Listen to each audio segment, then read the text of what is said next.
পিতৃদোষ। বন্ধুরা, আজকাল নানা জায়গায় আমরা শুনি যে এর পিতৃদোষ রয়েছে, অর্থাৎ পিতৃদোষ রয়েছে আপনার হরোস্কোপে। আপনি কিভাবে বুঝবেন? খুব ছোট্ট দুটি লক্ষণ বলি।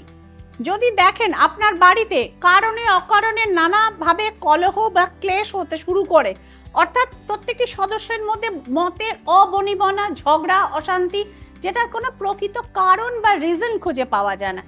এভরিডে আপনার রান্নার পাতে কিন্তু চুল পড়তে থাকে, অর্থাৎ সেক্ষেত্রে দেখলেন যে যিনি রান্না করছিলেন তার পরিবর্তে হয়তো আরেকজন কাউকে আনলেন, কিন্তু পাতে চুল কিংবা কাঁকড় পড়ছে, পরিষ্কার ভাতে কাঁকড় পড়ছে। এই সমস্ত জিনিসগুলো যদি হতে থাকে আপনার সামনে, বা আপনার ছেলে মেয়ে মানে হতে হতে চাকরি কিছুতেই হচ্ছে না, লাস্ট মুহূর্তে ইন্টারভিউ সে ভালো করে দিয়ে আসলো, কিছুতেই হচ্ছে না, বা ফ্ল্যাটের টাকা তো প্রমোটারকে দিয়ে অনেক দিন ক্লিয়ার হয়ে গেছে, কিন্তু ফ্ল্যাটের চাবি আজ দেবো কাল দেবো করে বছর ঘুরিয়ে দিচ্ছে, চাবি কিন্তু পাচ্ছে না, গৃহে মাঙ্গলিক কাজ হচ্ছে না।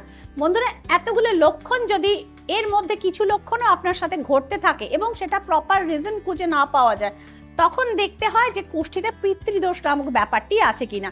পিতৃদোষ হচ্ছে সেই জিনিস যেটা হচ্ছে সোজা কথায় পূর্বপুরুষের দুষ্কর্মের ফল। আপনার হরোস্কোপেও কিন্তু যেটা লক্ষণ পাওয়া যায়। শনি এবং সূর্য দুটিই হচ্ছে খুব গুরুত্বপূর্ণ আমাদের প্ল্যানেট। শনির নক্ষত্রে যদি রবির অবস্থান বা সূর্যের অবস্থান হয়, সেক্ষেত্রেও পিতৃদোষ থাকে। হরোস্কোপে আমাদের যে চার্ট হয়, বার্থ চার্ট অর্থাৎ জন্মকুণ্ডলী, সেখানেও যদি দেখা যায় যে রাহু অষ্টমস্থ জায়গাতে রয়েছে, নবমে রয়েছে এবং দ্বাদশেও রয়েছে এবং তার উপর অন্য কুগ্রহ দৃষ্টি দিচ্ছে, সেক্ষেত্রেও কিন্তু বন্ধুরা পিতৃদোষ হয়ে থাকে। অর্থাৎ রাহুর অবস্থান থেকে, শনি এবং সূর্যের নক্ষত্রগত অবস্থান থেকে হরোস্কোপে বা জন্মকুণ্ডলীতে পিতৃদোষ কিন্তু ডিকটেট করা হয়।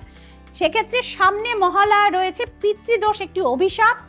এই অভিশাপ থেকে যদি মুক্তিটা করিয়ে নেওয়া যায়, তো সেক্ষেত্রে যেরকম পূর্বপুরুষের দুষ্কর্মের ফলে আপনার জীবনে অবাঞ্ছিত বাধা, অবাঞ্ছিত প্রবলেম তৈরি হয়ে আসে, পিতৃদোষ দূর করে নিলে এবং কিছু তার বিধিমতো ক্রিয়া যদি করিয়ে নেওয়া যায় মহালয়াতে, তাহলে পিতৃদোষ দূর হয়ে যায় এবং আপনার ভবিষ্যৎ জীবনের কেরিয়ার বা অর্থভাগ্য বা সাংসারিক জীবন অনেক শান্তিপূর্ণ এবং বাধা বিপত্তি মুক্ত হয়ে একটি স্মুথ লাইফ কিন্তু আপনি প্রাপ্ত হন।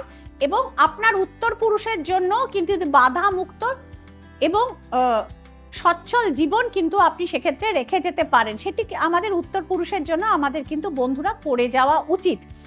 তো সামনেই মহালয়া রয়েছে, যারা যোগাযোগ করতে চাইছেন তারা কিন্তু ইমিডিয়েট পিতৃদোষ কাটাবার জন্য আপনারা যোগাযোগ করে নেবেন। যে বুকিং নাম্বারসগুলো রয়েছে আপনারা দেখতে পাচ্ছেন, সেখানে আপনারা ইমিডিয়েট যোগাযোগ করবেন এবং সামনেই প্রায় চেম্বার বন্ধের সময় হয়ে এসছে প্রায়। যারা অনলাইনেও যারা যোগাযোগ করতে চাইছেন, সুতরাং তারা অনলাইনে কনসালটেন্সি এবং মানে একদম হোম ডেলিভারি, প্রতিকারের হোম ডেলিভারি কিন্তু দেয়া হচ্ছে লকডাউনের পর থেকে শ্রীময়ীর পক্ষ।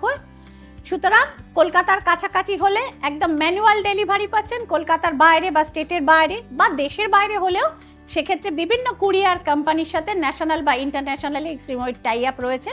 আপনারা নিজের ঘরে সেফ ডিস্টেন্সে বসে কিন্তু আপনারা রেমেডি কিন্তু আপনারা পেয়ে যাবেন।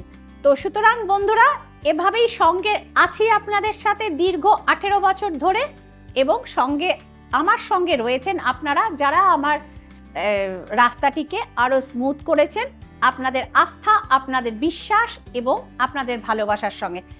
জানাবেন কেমন লাগছে ট্যারট গাইডেন্স উইথ শ্রীময়ী, এবং আর কি কি দেখতে চান বা শুনতে চান এই চ্যানেলে, তারা আপনাদের মূল্যবান মতামত দিয়ে সমৃদ্ধ করবেন শ্রীময়ীকে। আপনাদের কমেন্টের আশায় থাকবো।